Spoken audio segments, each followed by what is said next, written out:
Final day in Lillehammer for the mini tour here, and what a tour it's been. We've got the women's 10 and the men's 15 coming up, classic style, so an advantage you would have thought for the Norwegians, but both competitions, men and women, very tight after a sprint on day one and yesterday's time trial. Mike Dixon and Patrick Winterton with you throughout the season. I was quite excited by the season, Mike, and I think it's all come down to the fact that the racing in Pyeongchang at the Olympics was so good. I think we always knew there was going to be a little spark, and with Johaug coming back on the women's tour, it's been exceptional already. Well, the second leg of this mini tour, freestyle, was an opportunity for Charlotte Kalla to get ahead in the tour, and she did exactly that. She did. The sprint wasn't quite as strong as she had hoped for, so she had to bring it to the tracks yesterday, which she did. And Sweden's new star, Ebba Andersson. We saw her take medals at the Olympics in the relay, so we shouldn't be too surprised. And she only just missed out in the skiathlon, but she couldn't quite match Therese Johaug over the second lap. But Johaug saying she is scary about Andersson, and that is because she's now got a real battle on her hands. I think she's quite looking forward to the war that is going to take place throughout this season. And what a contrast, Patrick. Johaug now 30-year-old, Ebba Andersson only 21-year-old, full of desire and just fearless, actually. No pressure and attacking every race. We'll see the same today. A mixed relay full of former stars, returning stars and new stars. Just what we want for the season. Well, the tracks are not looking their best here in Lillehammer, and even up at Sjusjøen there's a distinct lack of snow. It's pretty unusual, but they have fantastic snowmaking facilities. They've had cold weather, just haven't had the snow as yet. It will come, I dare say, but not in time for this weekend of sporting activity. The women go first this morning, 10 kilometers the distance, chasing start, and it's Kalla who goes first. Not the best of conditions here in Lillehammer. The thermometer reading about +6 when the athletes made their way up this morning, waiting for the latest readout on the temperature. But the tracks are soft, little drizzle coming down. But when you race in the sort of essentially a mass start, Mike, it doesn't matter quite so much. Well, the air temperature just cooling a little, +2.5, and humidity at 91%. So the tracks will be soft, but they all start together essentially. The course exactly the same as yesterday. The big hill starting at around 2,900 meters. Here it comes, and that is an absolute brute of a hill. Back down to the low point, another little rise just before you come into the finish, and then a relatively easy last 200 meters. But by that stage, you can hardly feel your legs, let alone use them. I'm just thinking another factor, apart from the tough hills, is the conditions today. It's a little wetter. There was an attempt at sleet stroke snow earlier this morning, so in terms of getting the right grip wax, so to give you the right grip to get up these climbs, but also to allow the skis to glide well, there's going to be factors, more factors coming in today in terms of equipment. And if one athlete from a nation gets it wrong, most of them will have got it wrong. So, you know, there is a chance that all the Swedish or all the Norwegian flags could come off the leaderboard should they get it wrong. The Americans, the only ones that we think have made a big error on the waxing so far. We saw that at Ruka. We'll see what happens today. Norway, obviously the locals, they have the advantage. They've been training and testing here for a while now. In terms of favourites, Mike, well, Kalla goes first, Johaug second, Andersson is third, Osberg 4, Haga 5. I think all of those will finish in the top 5, except perhaps for Ragnhild Haga, who hasn't hit her Olympic form quite yet. And Parmakoski just behind her could be looking at a top 4-5. Yes, Stadlober further back, number 8. She's stronger in the classic than she is in the freestyle. Maybe she can. I think she can bring something from 9th. She'll move up to hopefully about 7th. How much of an advantage for Johaug that she weighs in at only 46 kgs. Oh, what an advantage that is. But she's only got a small frame, so the levers are smaller. But when you're taking that weight up hills, it is an absolute advantage. Yeah, every fell runner, every mountain runner in the world knows that it makes a massive difference. Yeah, and she's probably got the heart and lungs of someone who weighs 85, 90. Phenomenal athlete, back from a ban, of course. All sorts of controversy around that. The feeling in Norway generally mixed, but I think most of them delighted to see her back, and actually feeling that the quality that she's shown in the first 2 weeks of the tour, showing that, you know, she is good. She doesn't need lip balm to produce winning results. She is good, and yes, it's a sad story the last couple of winters, and it is Johaug's 198th race, 99th race today. Had she not missed the last 2 seasons, should be up around 250 World Cup starts. Well, we'll chat more about that as the race goes on. Johaug chasing initially, but she's only given away 2.5 seconds, despite the fact that she didn't have a particularly good sprint. Finished 33rd in the sprint on Friday. Ebba Andersson, as you can see, success at junior level. I talked about her Olympic success as well. She was 4th in the skiathlon. She was only 0.8 of a second behind this woman, Krista Parmakoski, who got the bronze on that occasion. Number 5, looking very relaxed, Ragnhild Haga, 9th and 6th in the 2 races so far. She starts number 5. 11, you'll recognise Ida Ingmarsdottir. She's big athlete. Jessie Diggins just behind her, wearing 14 for the United States, and looking to see her best. So the countdown starting for Charlotte Kalla. Away she goes, 2.5 seconds. It was a sharp start from Therese Johaug, and just watch the difference in tempo. It's going to be interesting to see what the tactics are. I can't see Johaug hanging around for too long. Points for the quickest time overall today. Points for the first person home. Big points for the first person home because it's a mini tour, 200, and then 50 points going to the fastest. Should Johaug pick up both those full quotas, Mike, she'll move on to 400 points. She'll be back in yellow. She will, and what an incredible start to her season. 2 seasons out, as you mentioned, but certainly back to where she used to be. Ebba Andersson, we saw her 14.3 seconds behind. That's a horrible gap to try and get in the slipstream of Johaug and Kalla. That will be a tough mission for her to achieve. Haga, Parmakoski and Björnsson pretty much all starting together. I think Björnsson and Haga are going to have a good battle going by their times in the first classic race of the year. Number 8, Therese Stadlober, Austria's best by a country mile. She's got real potential, and every season so far has just got that little bit better. Let's hope that she keeps that going. Stina Nielsen starting on the left of your screen. 11 is Ingmarsdottir, starting just behind Setlin, her teammate, and then Heidi Weng just starting number 12. Heidi Weng, Mike, and just wondering what she can do today. I think she'll struggle to get into the top 10, I think.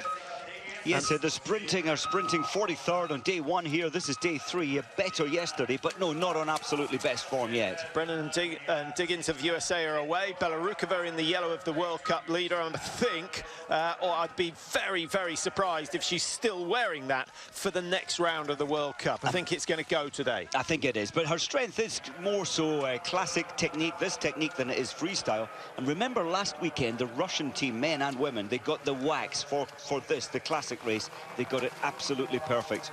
2 of the all-time greats leading the way. Charlotte Kalla, who's had surprisingly few victories really in the World Cup. 12 wins in her career. What she had, 58 podiums, and they've all come in distance events. So actually, if she gets another podium today, she'll equal the great Elena Velber. Yeah, she was on form. Actually, or is that Johaug who's got 78 podiums? Johaug looking to equal Elena Velber today. Velber, of course, from Russia, and was just sort of in her prime when Marit Bjørgen came along. And then Bjørgen, of course, picking up 99 distance World Cup podium finishes in her career. And discussing it earlier, Therese Johaug missing the last 2 seasons. Just imagine how many more World Cup victories she would have had, and possibly able to beat Marit Bjørgen's 114 overall victories. Now, Ebba Andersson, it was 14.3 at the start. Well, it's only gone just a little backwards. It'll be very, very tough for her to close that gap. Østberg was 19.8, and she's lost a little bit of ground, as you can see. 6 seconds thrown away. Østberg, I still think, is safe for 4th place. The form they've shown so far this season, you'd expect Johaug to win, and she may well try and make her break on the big climb. Just looking to see, is that Palmakoski going down? She did. I don't know what happened there, but unlikely that she's put the ski pole in between her legs to bring her down, so the corner taking her out. Yeah, that's lost some 6 seconds, 7 seconds actually for Palmakoski thrown away. Haga in 6th place, having started in 5th. She was 38, she's now 47. Björnsson has gone from 50 to 56, and everyone losing 5 or 6 seconds to the 2 race leaders, and here they are. I'm a little surprised with Charlotte Kalla. She started, we saw an interview from her where she said she was losing times yesterday to Johaug and Eva Andersson on the uphills, but she absolutely slaughtered that first uphill climb. Will that be a negative later? Will that catch up with her later, putting such an effort in over the first 4 minutes? Kalla, bigger, more powerful, certainly. The Olympic champion in the skiathlon. What a performance that was, Mike, with about, what was it, 2.5K to go, the hardest part of the course. She didn't wait till the top of the hill to break. She went at the bottom, caught everyone napping in a way, and ended up winning that one by a good 8 seconds. Johaug, of course, wasn't competing in Pyeongchang. You know, it's been an interesting ban because the ban wasn't laid down from the outset. She thought initially she'd be back in action for Falun and the World Championships. That didn't happen. Then she started planning and training for Pyeongchang, and they said, no, you're not getting back for that. And she only got back this April. So it's been a staggered one. And she said when she got that second extension and knew she was going to miss Pyeongchang, she pretty much gave up all hope of returning, focused on her business, which is going great guns, incidentally. One other surprising factor, all Johaug's sponsors have stuck with her. That's quite telling. Yep. What's interesting, I think, is initially the first season ban that she got, it didn't really fit the crime. So, you know, many other outside, the rule book says it should be 2 years or 2 seasons at least. And I think they was quite lenient initially, but they stuck to the rules to take out the 2 seasons. But yes, the sponsors have returned. Well, they haven't returned, they never left. But they're now returning in great numbers. They reckon she lost, with those 2 years out of action, they reckon she lost about £1 million, 10 million kroner in terms. So she's not short of a bob or two. She's doing exceptionally well, and she's picked up the bulk of the prize money so far this year. Kalla, Johaug, Andersson through the first split at 2.2, 17.7 completed. Palmakoski's already had a little stumble. That will have cost her 4 or 5 seconds and really put a big dent in her chances of keeping Osberg out of 4th place. Palmakoski, Haga skiing together. Number 7 is Sadie Björnsson. What a great start to the season for her. Got a podium finish in the sprint on Friday. 9 is Stina Nielsen. Yet to see her best. She was a bit unlucky in the sprint up in Ruka in the opening weekend. Number 8, Stadlober going through. Stadlober now 109, having started 104. So actually not a bad first lap for Stadlober. It's good to lose only 4 seconds. That's a very good start for the Austrian. Therese now is deciding to make a decisive move. I felt that Therese Johaug's skis were not gripping quite as well. This is the moment of truth, now a testing time for Charlotte Kalla. She needs to try and get into the slipstream and survive with the incredible tempo that Johaug is going to show us. Yeah, Johaug really needs to go on the bigger the climb, the better for her. That's where she's always had an advantage, and that 4-5 meters quite telling. But the Swedes, I think, have been on better skis so far this weekend. I think they have, Ed. Right now, it's not great news for Charlotte Kalla. And I did wonder why she didn't let Therese lead from the start effectively, because now, after 7 minutes of racing, it's going to be tough for Charlotte Kalla to come back. You've got to make that judgment. If you let them lead, will you be able to stay with them, or will you benefit and actually get some relaxation? You know, all sports have that effect, particularly cycling, kayaking. It's exactly the same. Look at the strength. If you don't think you can stay with them, you might as well stay in front and slow them down. Well, maybe that was the strategy. It was a burning pace. That was a beautiful technique there from Johaug. leaning forward on her toe tips and getting full body weight through the poles. Here's the big climb. Kalla's not letting go. Still some, what, 4 or 5 meters. I think Johaug might be a little bit despondent that she hasn't managed to shake her off. You can see Anderson in the background. She's on her own. And what she got behind her, is that Usberg who started to close on her? Possibly. It is Usberg. That's not bad. I mean, Usberg is setting a good time there, starting, what, 19.8 behind. Yeah, slow first kilometre for Usberg, but she's not lost any more time since that initial split. And that was a big climb. I thought Johaug might extend her lead, but it's not happened. Kalla will not let this go. She's a great fighter. And I like the mindset from Kalla. When she was asked, what's your strategy, she said, well, to try and remain calm. If you're tense and you're trying to climb these, getting your weight over on each ski, the tension through the body doesn't allow the same flow. So still looking very calm and relaxed, Charlotte Kalla. You can see the effort that Johaug is having to put in to compress the ski, particularly on that far side, and it's a really positive effort she's putting in, because the grip is not as good. Just as Mike pointed out a couple of minutes ago, the skis aren't quite as good, which is taking away some of that advantage that she usually has on the big climbs. And look at the flow. Yes, Therese at the front always produces this sort of like a lightweight boxer tempo. Charlotte behind her, much more relaxed. Well, I think this makes it a very interesting contest, Mike, particularly with Kalla, who seems to be on slightly better skis. Where is Johaug going to get away? This is where we thought that the decisive move may come. Through the 1/3 marker at 3.3, 10,000 meters, remember the distance of this pursuit race. And the margin just 4.2, so only in the last 100 meters of that climb did Johaug start to get away. Very much, but look at Charlotte Kalla now, the pain, the lactic build-up through trying to stay with this pace. Even though she was relaxed, it's biting her now. Isn't that interesting how on the flat, where the wax wasn't quite so important for Johaug, at the top of the climb, that's where she got her advantage. And it's relentless, this climb. It goes on and on and on. Huge gradient. Some parts of this track is 18% climb, 21% at steepest. So it really is a brutal climb. Parmakoski wearing 6. Haga has lost 5th position, as you can see, and there's quite a strong train coming up behind. Just trying to see who else is in that group at the back. Stadlober should be in there. You can hear the demand in the oxygen, gasping as much air in as possible. Still climbing. And Charlotte Kalla will have absolutely known where Therese is going to be so strong, and Charlotte will just be thinking in the descents, she'll have to corner very well, she'll have to attack in and out of all the corners. Well, it is a phenomenal work rate from Therese Johaug. Skis for the Nansen Ski Club.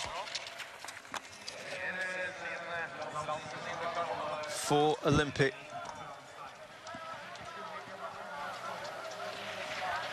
Four World Championship gold medals for Johaug so far.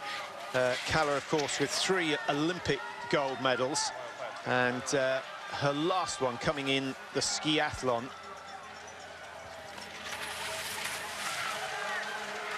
And they took the gold medal in 2014 in Sochi. They took the gold medal in the relay. And I think that the other 3 members in Kalla's team should have given them a chip of their own medal, because it was Kalla's efforts to close down a 25-second gap on the last leg alone. It was a staggering effort. It's a tough thing to do over just 5 kilometers. And so Kalla, when needed, when the desire is there, she can bring something special to her game, but slightly better in freestyle than she is in this technique in the classic. Therese taking this corner tentatively. And before she's completed the corner, she had a good look to her left to see exactly where Kalla was. I think she'll be happy to see that the gap is now some 35-40 meters, and she won't let up at this stage. But had Kalla still been with her, I think Johaug would have gone a little bit worried. She was getting worried halfway up the huge climb, just thinking, didn't expect that, didn't expect Charlotte to stay so long. Now, is this the here's the issue with the lack of grip. And watch Calla, she'll stay in the tracks, possibly all the way up this climb. That's 2 or 3 seconds saved, and the gap is starting to close again. So Johaug, who still has some 5.5 Ks to go, could find herself in a spot of bother if she loses more and more wax on the next few rounds. Well, that will make it very interesting. But you just feel her tempo, her ability to even make the skis work well when the grip isn't quite there. She's really on top of her game coming into the start of this new season, and her first in what? 2 years. So our last split was 4.2 seconds. We'll see whether Calla's managed to close a little on the descent into the stadium. Further back, we've got a 36-second gap between first and fourth. Østberg is still some 14 seconds behind Andersen, who's been on her way all the way through. You can just see Andersen coming into the stadium now, about to enter the home straight. So she's still got the 2 leaders in her sights. That has to be significant. And the gap from fourth to fifth, from Østberg to Palmakoski, stands at around 20 seconds. Well, Charlotte Calla, she has pulled some of the time back. It's 6.4 now. The top of the climb, it was closer to 10. So Johaug, Calla are through the 5-kilometer stage. Andersen goes through 21 seconds behind. Could get a 3rd podium today. Well, we've got a fascinating situation here with the leading 3. Johaug is away, and her gap between 5 kilometers and 5.8 has grown from 6 to 14 seconds. Andersen, however, in 3rd place, has gained on Therese Johaug. She's taken a 1.5 seconds out of the Norwegian. She's gained dramatically on her teammate Calla, and could be on for her second place in 2 days. She was astonished she beat Charlotte Calla yesterday. It is always a big moment when you beat the big star in the team. But I think she's grown in confidence overnight. And you know what? Therese Johaug, yes, she's now attacking these hills and taking time out of almost everybody. But I think that Ebba, you mentioned it earlier, may well be our biggest threat to this racing season, because Ebba Andersen can also sprint very well. Actually, I'm just looking at the results. She was 42nd in the initial. She is better than that. She's proved that at Junior Champs. So I think we'll see her sprinting come better as the season moves on. Well, that will be interesting, but the fact that she's 21 may be a factor come the end of the year. Johaug now 30. She's had 2 years effectively without racing. She has been training with one Marit Bjørgen. But when you're banned, you have to fund your own training. You have to fund your own coaches. So that is why it's such an achievement to come back. She's been using Paul Gunnar Mikkelsplas, who was a great racer in the 80s and a really intelligent racer. So she's got a fantastic coach there. She has indeed, and certainly it's worked to come back so strong. And this is her strength. We mentioned it earlier. Calla knew it was almost a suicidal tactic to try and stay with her early on, but Calla's still surviving in 2nd place. Coming out of the tracks very, very early. It'd be interesting to see. I hope she says more than I'm very satisfied at the end of the race. It would be nice to know what she felt about the skis, if they made a mistake going so light on the wax, but you don't often see her slipping every 4th or 5th stride. It's exhausting. Calla, on the other hand, has got fabulous grip, but maybe too much, because Andersen is gaining on the uphill and on the downhill. Here comes a youngster. This is staggering stuff. Do you know what? The ingredient to put into an athlete is just the absolute attack, the self-belief and confidence that you can catch the person ahead, and Ebba Andersen has got loads of that, bucketfuls of that, that rare, talented factor, which really makes you something special. Well, we'll get a split time as they go through 7.2. Just a reminder, Calla started first. Johaug was 2.5 behind her. By the last split point at 5.8, Calla was 14 behind, and Andersen was 6 behind Calla. I think there could be a change, a couple of changes. Let's see the margins. Through goes Therese Johaug, 20:48 the time, and she's got just under 3 kilometers still to go. One big, significant climb. The margin we're really looking at is that between Charlotte Calla and her young teammate, Ebba Andersen. It was 6 seconds at 5.8. It is down to, well, just over 4.1. My goodness, that's going to be a wonderful battle to the line. Well, I think Calla knows the pure fact that Andersen will get onto the tail of her skis. What will happen next, we'll have to wait and see. Usberg, sorry, Mike. Yeah, Cala's still fighting hard to keep her away as long as she possibly can. Yeah, that's going to be a really interesting battle. The big long climb may be the decisive factor here. Usberg, 32, she's been in no man's land all the way through, but what she has managed to do is to hold off the pressure from Parmakoski. That little fall from Parmakoski early on, Mike, 5, 6, 7 seconds, could be significant. Could be significant, and the fact that she is in no man's land, I mean, look at the gap. It is a huge gap, over 30 seconds to the next athlete, so she won't be able to close that down. Well, Ebba has caught up her teammate already on the climb. Well, I've done some calculations taking the 10-kilometre classic from Ruka into account, and it looked from there that Cala was going to beat Andersson by some 24 seconds. That has not happened. Johaug out front pretty much goes to form. I thought Andersson would end up some 44 seconds behind Johaug, but it's not going to be as big as that. We just saw the clip. Well, as soon as she caught up with Charlotte Cala, I thought, will she stay in behind or get her breath back for a few meters? No chance. Straight past Charlotte Cala, and that's the race animal that she is. Don't forget, Cala won this tour last year. It was only a 2-day tour with a skiathlon at the end. Yes, and she won that skiathlon, beating Marit Bjørgen. And if we go back 2 years to the last time they had a 3-day tour, it was Heidi Weng who won comfortably ahead of Usberg, 16 seconds the margin in the end. Weng at the moment having a poor season. We mentioned that she's been ill over the summer, probably lost a month of good training, so we're not expecting her to come back quite yet. Well, there's Ebba in second place, and she's she's not happy with second. She's going to try for first. 7.2. She was 19.8 behind Therese Johaug. I don't think she's going to catch a Mike, but if she can get the margin to under 10 seconds and produce a quicker time than Johaug today, that is significant. It would give Andersson a World Cup win, effectively, because she'd have the fastest time. I don't think there's any doubt that the fastest time is going to either Johaug or Andersson. It's a question of which of the two is going to get it, and this hill is going to decide who comes away with the 50 points at the end of the day, and every single slip is costing Johaug half a second or so. It's very frustrating. It's not just the slip where you lose momentum, you lose a lot of strength through the legs as well. Now, which team over the years, let's think the last decade, consistently underwhacks? I would say it is the Norwegians. They want that glide, and they think, well, our technique, our strength will buy us the advantage up the climbs, and that is working right now, or is it, for Therese Johaug? But for every bit of grip you get, you lose a little bit of glide, effectively, particularly if you put too long a grip wax section on the ski. It's a fine art. It's very, very difficult to get it right. And then you've got to design the rest of the ski to be going as fast as possible. So the speed wax goes on the front and the back of the ski. Charlotte Cala, I'm not sure whether she's aware of Usberg, who is gaining slowly behind her, but running out of time. What will the margin be at 8.3? Johaug will be the first through. In terms of the World Cup win today, Andersson needs to be within 15, I think. It's not going to be far away.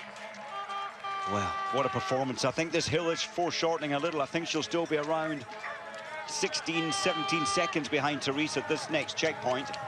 Well, I wonder what splits Johaug has had. She was fully aware of Ebba Andersson's performance yesterday. She knew exactly what was going on, and she said it did have her a little bit scared. So 10 seconds on the clock. She's got 3 or 4 to get through if she's got a chance of producing the fastest time today. It's not quite gonna happen. She was, what, 19 behind at the last split. She's now 20. So I think she might just miss out on the day's fastest time. She will. Oh, behind, here we are, Usberg. Now, Usberg started today, well, 19.8 behind, so yes, she's not going to be the fastest, but I think she may have a strong chance to haul back in Cala. But Usberg went through 7.2, 32 behind.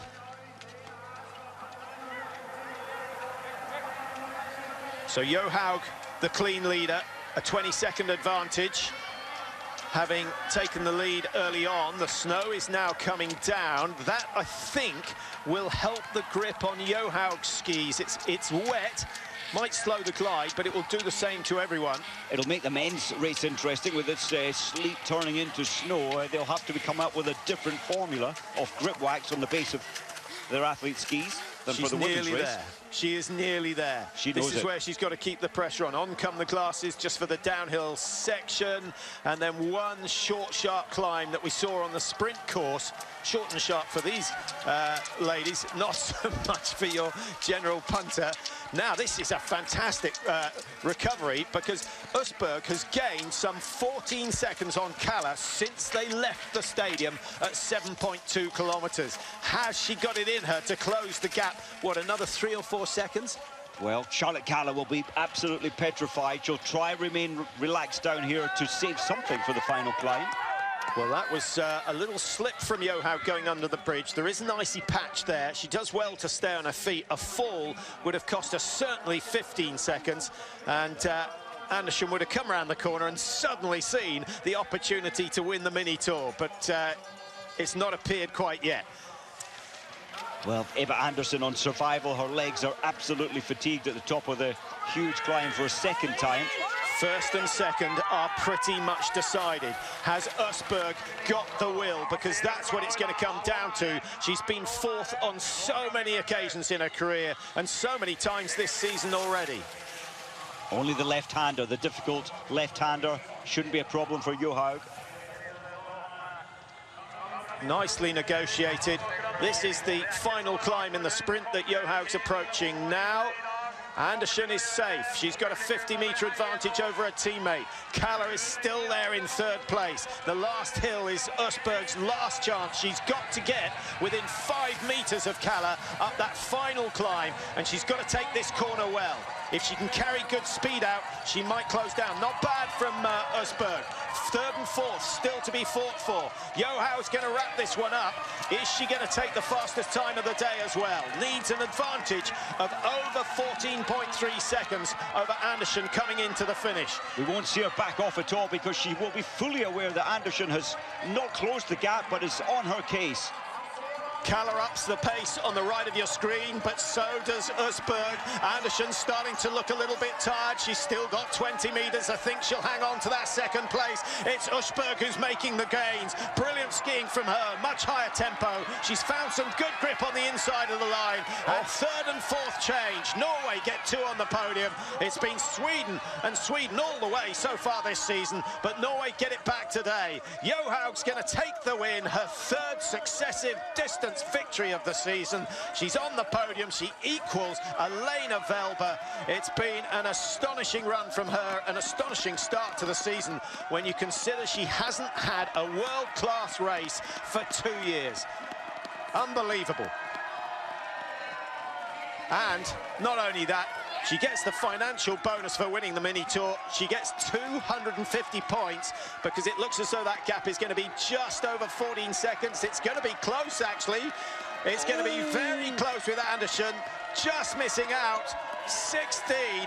She gets second place. 2 days on the trot. Usberg delighted to get on the podium. She deserves that. That was a really good effort from her. And Usberg, sorry, the 50 points do go to Usberg. She's bettered the deficit time that she started at 19.8. She finished 17.9. Well spotted. Well spotted. Doesn't change the fact that the yellow bib is going to raise Johaug with that win, because she gets 200 points for winning the mini tour. But Usberg deserves a podium finish. Palmakoski never really got a look in. That stumble early on. I know the gaps are huge, but had she found herself within 10-15 seconds of Usberg, she might have got a toe along. But she may well have. Usberg, she really paced this beautifully well. At 3.3 Ks, Usberg was 36 seconds behind Johaug. She played the calm game and really attacked the final 5. Yeah, she had good grip on the last big hill and worked so well on that final climb coming into the stadium. A World Cup win then goes to Usberg. And the tour win goes to Therese Johaug. I know it all gets a little bit confusing. Unless someone else, Mike, is going to surprise us, but we haven't seen anyone else who's making games. Palmakoski, incidentally, started 39 behind, finishes 104. Nielsen started in ninth position at 1:05, so she's lost 30 seconds to the leaders as well. Stadlober 1:44 behind, having started 1:04, so she's lost 40 seconds, but stays, only loses 1 place from 7th to 8th. And 16, Natalia Nepraeva. Well, I was expecting Belarukova to finish before Nepraeva, because Belarukova's classic time in Ruka was fantastic, but not so today. 5 is Ragnhild Haga. She'll be really disappointed. Drops down 4 places, 2:13 behind, having started just 38 seconds off the leaders. And coming in for the United States, Sadie Bjornsson. There are your top 3 for the day. Anderson is back on the podium. Østberg, the happiest of the lot, having got up into 3rd. And Johaug stands in the middle as the Tour winner. Ingmar's daughter started 11, finishes 12. Belarukova has got in 11th position and loses more ground in the World Cup standings. And 12, a familiar figure, Heidi Weng.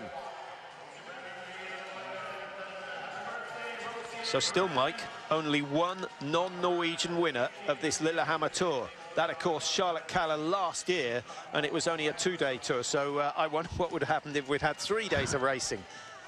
Charlotte Kalla, having led so much of the early part of the race, sadly dropping down to 4th. She'll be disappointed. Well, there's lots of winter sport going on. Obviously, the Alpine. The Nordic Combined is next, with David Goldström taking place here in Lillehammer as well.